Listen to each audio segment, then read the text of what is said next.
All right, you guys, what's going on today?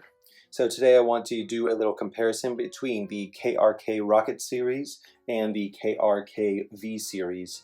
For those of you who aren't familiar with KRK systems, they started producing monitors back in 2003, I believe, and those were the generation ones. Now, in 2020, they've come a long, long way since their inception, and they have a few different lines of monitors, all which are great and range from low end to low end kind of home studio, bedroom studio monitors to higher end legit professional studio monitors.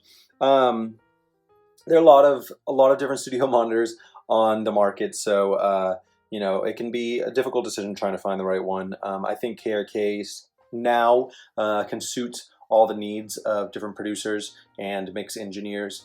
And I think choosing between the V series and the Rokit series, or at least having the information to do so, is very important. Right now you're looking at the KRK Rokit Generation 4 8s. These are 8-inch woofers, 1-inch tweeters, and they fall kind of in the mid-range of the monitors in terms of price. I think these are excellent overall. They have a really, really great sound, especially when compared to Generation 3 and prior Rokit monitors.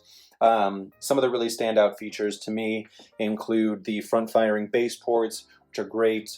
They add a nice, tight, punchy low end, and they don't have, the back-firing ports, which used to cause a lot of nasty buildup and muddy resonances that just weren't conducive to mixing. They do have the Kevlar drivers now. This tight Kevlar material really helps, again, that bass shine through and just makes the sound a lot more accurate than it used to be. Moving around to the back really quick, just so I can kind of show you a little bit more. On the back, you have your DSP-driven equalizer right here, which is on a little LED screen, perfect for doing quick room tunings and adjustments and things of that nature. Now, compared to the KRK V series, the V series is a little bit higher end. KRK really made a point to market the accuracy of the V series, and I think when you compare the V series to the Rokits, they are far, far more accurate.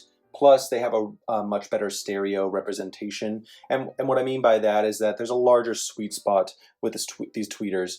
When you're sitting with the KRK Rokits, you really need to make sure that you're in the correct part of the listening environment, and that you have I guess a good seat in front of your monitors so that you can hear all these high and mid frequencies. With the KRK V series, that sweet spot's a little bit larger, and it's just easier to hear everything in a much better light. They are a little bit more adjustable. You do have low and high control settings, not the LEDs like you do with the Rokit monitors. But you don't really need them as long as you know how to adjust and know why you're adjusting them in the first place. I will say the KRK V series is probably one of the first to not have the sort of KRK vibe that people know and love, which is that really hard-hitting low end. But if you're all for accuracy, then I would definitely go for the V series, especially if you can afford it, because they just are super accurate and really surprising. They were really surprising when I first heard them, especially knowing KRK's history. So yeah, the KRK Rokits, definitely cheaper, definitely better for budget home producers or mix engineers, even though they sound amazing. But if you're really looking for a step up in terms of accuracy, then the V series is awesome.